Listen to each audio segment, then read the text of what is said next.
আমাদের অবস্থা অত্যন্ত পরিষ্কার। একটি রিপোর্ট হয়েছে, সেই রিপোর্টে বিভিন্ন বিষয় এসছে। সেই রিপোর্ট আমরা সর্বোচ্চ গুরুত্ব দিয়ে সেটি আমরা বিবেচনায় নিয়েছি এবং সিআইডি তদন্ত করছে, আপনারা জানেন, এবং আপনি বলছেন কয়েকজনকে গ্রেপ্তারও করা হয়েছে এবং এই অফিসারও কয়েকজন আছে এর মধ্যে। এটি একটি দিক, এবং পাশাপাশি আমরাও একটা তদন্ত কমিটি করেছি 3 সদস্য বিশিষ্ট, এবং তাদেরকে 15 দিনের মধ্যে রিপোর্ট দেওয়ার জন্য বলা হয়েছে। তাদের কার্যপরিধি বলা হয়েছে যে এই প্রতিবেদন বিষয়ে যে বিষয়গুলো বর্ণনা করা হয়েছে সেই বিষয়ে সত্যাসত্য উদ্ঘাটন করা এবং আমাদের প্রশ্নপত্র প্রণয়ন থেকে পরীক্ষা গ্রহণ পর্যন্ত ভবিষ্যতের জন্য যদি আমাদের প্রত্যেকটা স্তর তারা পর্যবেক্ষণ পরীক্ষা নিরীক্ষা করবেন, যদি দেখেন যে আমাদের কোনো আরো কিছু করার থাকে সেটার জন্য সুপারিশ প্রদান করবেন। আমরা তো ওই পরীক্ষাগুলোর বিষয়েই আমরা তদন্ত করার জন্য আমরা কমিটি করেছি। এবং আপনার একটা কথা আমার বলা প্রয়োজন, আমরা প্রেস রিলিজে বলেছি যে 33টা পরীক্ষার কথা বলা হয়েছে গত 12 বছরের। তো 12 বছরে বিভিন্ন পর্যায়ে বিভিন্ন আমাদের অনেকেই কর্মরত এখানে ছিলেন। কোনোদিন ওই পরীক্ষাগুলোর সম্পর্কে পরীক্ষা চলমান অবস্থায় অথবা পরীক্ষার পরবর্তী সময় কখনো কোনো মহল থেকে আপনাদের দিক থেকে কোনো প্রশ্ন উত্থাপিত হয়নি। সুতরাং এটা প্রমাণিত যে পরীক্ষাগুলো সুষ্ঠুভাবে হয়েছে। যদি না হতো তাহলে তখনই সেটা উচ্চারিত হতো। তারপরেও সেই বিষয়গুলো আমরা দেখব, আমরা কোনোটাই ছাড় দেব না। প্রশ্নপত্র সাথে যারা জড়িত থাকে এটি বিভিন্ন মাধ্যমে হয়, বিভিন্নভাবে হয়। এটা যে নিরপরাধ বা দায়মুক্তি পাবে এই বিষয়টা বলি নেই। আমি বলতে চাচ্ছি যে ওই প্রশ্নগুলো সম্পর্কে আপনাদের কারো কাছ থেকে কোনো ধরনের অভিমত, কোনো ধরনের প্রচারণা, কোনো ধরনের অনুযোগ আসেনি, এবং এটি 12 বছর ধরে, সেটা আপনাকে একটু চিন্তা করতে হবে। 12 বছর ধরে অনেক পরীক্ষা হয়েছে, সেই সম্পর্কে এখন আপনি যদি কোনো প্রশ্ন উঠে সেটি কতটা কি হবে আপনি বুঝতে পারছেন।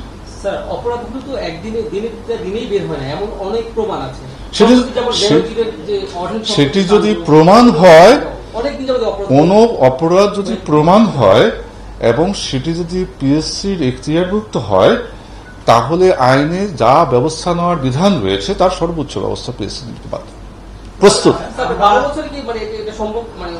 এটা 12 বছরে তো আমি এক কথাই বললাম যে যখনই ধরেন কোনো পরীক্ষা অনুষ্ঠিত হয়, যদি সেখানে কোনো অনিয়ম হয় তাৎক্ষণিকভাবে সেই বিষয়গুলো আপনাদের মাধ্যমে হোক, পরীক্ষার্থীর মাধ্যমে হোক বা বিভিন্নভাবে আসে। তো এতদিন পরে হঠাৎ করে ওই পরীক্ষাগুলোর প্রশ্ন আনলে আপনি সেই সময়ের পরীক্ষাগুলো প্রমাণ কিভাবে হবে? আমাদের পরিপূর্ণ বিষয়টি তদন্তের মধ্যে আছে। আমাদের তদন্তের ভিতরে পরিপূর্ণ রিপোর্টটাকে আমরা দিয়েছি, হুবহু কোড আনকোড করে, যে এই বিষয় সম্পর্কিত যে কোনো ঘটনা আমাদের এই পিএসসি কেন্দ্রিক যদি সেটি নেগেটিভ কিছু হয়, অবশ্যই আমাদের জন্য সেটি দুঃখজনক, কষ্টকর, যেই করুক না কেন। তো যেটা আপনি বলছেন, আমি আমাদের প্রক্রিয়াটা আপনাকে বলতে পারি, আপনারা বিচার করতে পারেন যে কতটুকু কি সম্ভব। আমাদের ধরুন প্রশ্নকারক আমরা নির্ধারণ করি যারা বিভিন্ন বিষয়ে দক্ষ তাদেরকে, এবং সেটি গোপন থাকে, যিনি প্রশ্ন করেন তিনি প্রশ্ন করে সিলগালা করে আমাদের এখানে পাঠান, ডাকেও পাঠান, কেউ সরাসরি এসে দিয়ে যান।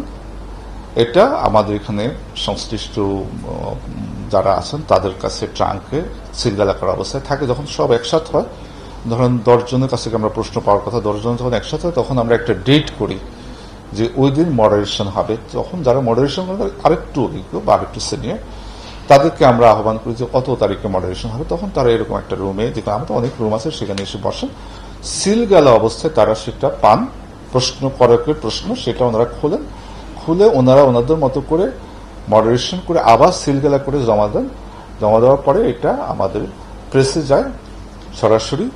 প্রেস থেকে আমাদের বিসিএস এর ক্ষেত্রে আমাদের নির্দেশনা অনুযায়ী আমাদের 20টার প্যাকেট, আমাদের কোনো প্রশ্ন খোলার কোনো বিধান নেই। তো সেটি আপনার বিভিন্ন বিভাগে যায়, বিভাগের গুলো। আর ঢাকার গুলো এখানে একটা বল্টরুম আছে, 24 ঘন্টা পুলিশ পাহারা থাকে, সেখানে সংরক্ষিত থাকে। এবং পরীক্ষার দিন সকালবেলা 2 জন বিশিষ্ট নাগরিকের উপস্থিতিতে এখানে লটারি অনুষ্ঠিত হয়। লটারি হয় 9টা 15 থেকে 20-30 এরকম সময়, কারণ আমাদেরকে 9টা 30-এ জানাতে হয়। তার আগে আমরা লটারিতে যেই সেটটা পড়ে সেই সেটটা আপনার টেস্ট করি। এখানে আমাদের টেলিটকের যারা সহযোগিতা করেন তাদের সাথে আমাদের এখানে যারা উপস্থিত থাকে কয়েকজনের কাছে ওনারা টেস্ট কপি পাঠান। টেস্ট কপি পাঠালে আমরা দেখি যে যাও আসছে লটারিতে সেটা ঠিক আছে, কিন্তু ঠিক থাকে তাহলে ঠিক আছে, প্রস্তুত থাকেন। 9:30 আমরা সেটি আমাদের বিভিন্ন কেন্দ্রে যাদের কাছে পাঠানোর কথা পাঠিয়ে দিই। তখন 6 সেটের মধ্যে একটা সেট নির্ণীত হয়। আর নন ক্রিটারের ক্ষেত্রে, আলোচ্য পরীক্ষার ক্ষেত্রে যেমন 4টা সেট থেকে একটা সেট, এটি লটারি হয়েছে 9:25 9:25 এবং 9:30 আমরা সমস্ত কেন্দ্রকে জানিয়ে দিয়েছি। এরকম একটা প্রক্রিয়ার মধ্য দিয়ে আসলে বলতে চাই না, এটা 100% নিশ্চিত আপনাকে কেউ করতে পারবে না, কারণ এটা এককভাবে কেউ মেনটেন করেন না, এটা অনেক মানুষের সমন্বয়ে করে। তবে ভীষণ কঠিন, এবং প্রশ্ন ফাঁস করতে হলে আপনার 6 সেট ফাঁস করতে হবে। 6 সেট মানে হলো 6 দুগুণে 1200 প্রশ্ন। এই 1200 প্রশ্ন ফাঁস না করলে কোনো একটা সেট তো আসবে লটারিতে। লটারির আগে তো আল্লাহ ছাড়া আর কেউ বলতে পারবেন লটারিতে কি আসবে। আমরা সিআইডি, আপনারা জানেন যে এখানে 2-1 তো এরকম আছে যারা আগে এ ধরনের অভিযোগে অভিযুক্ত হয়ে চাকরি হারিয়েছে, আবার তারা চাকরিতে ফিরে এসছে, এবং অনেকেই প্রশ্ন করছেন তারা আবার আসলো কি করে, বা আমাদেরকে দোষী করছেন, তারা হয়তো ডিটেলস জানেন না। তারা আবার কোর্টে গেছেন, কোর্টের থেকে আবার ছাড়া পেয়ে আসছেন। আসার পরে তো কমিশনের তো কোর্টের আদেশে রেজিস্ট্রেড হয়েছে। আচ্ছা, এরকম আছে 2-1। আর কেউ কেউ আছে না এরকম নয়, এইবারে প্রথম তাদেরকে করেছে। আমরা প্রস্তুত, যেই মুহূর্তে সরকারি বিধান আছে আমরা সম্পূর্ণ প্রস্তুত। যেই মুহূর্তে কাউকে, কোনো সরকারি কর্মচারীকে অ্যারেস্ট করা হবে, গ্রেপ্তার করা হবে, সেই মুহূর্তে তাকে সাসপেন্ড করা হবে, সেটা আমরা প্রস্তুত। যেসব পরীক্ষার প্রশ্নপত্র ফাঁস হয়েছে বললে তো একমাত্র এই যে লাস্ট যে পরীক্ষা 5 তারিখের, সেই পরীক্ষাটাই আসবে, কারণ এই পরীক্ষাকে কেন্দ্র করেই সবকিছু হচ্ছে। তো সেই পরীক্ষা যদি ফাঁস হয় অবশ্যই বাতিল হবে, সেটা অবশ্যই আমি বলতে পারি না, সে কমিশন সিদ্ধান্ত নিতে পারে। এখানে সিদ্ধান্ত হয়, আপনারা একটু জেনে রাখেন, আমাদের 21 জনের কমিশন, 20 আর 1 চেয়ারম্যান, একজন 20 সদস্য। এখন এই মুহূর্তে আমাদের 15 জন সদস্য, একজন চেয়ারম্যান আছেন, 5টা পোস্ট খালি আছে।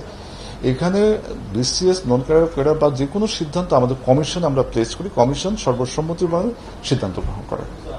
কমিশনে এর সকল দিক আলোচনা করে কমিশন সিদ্ধান্ত নিতে পারে। এটা তো শুধুমাত্র যে আমাদের সময় তা নয়, 12 বছর বলতে বোঝায় আমার আগে যারা ছিলেন তার আগে অন্তত 3-4টের সময়কে বোঝায়।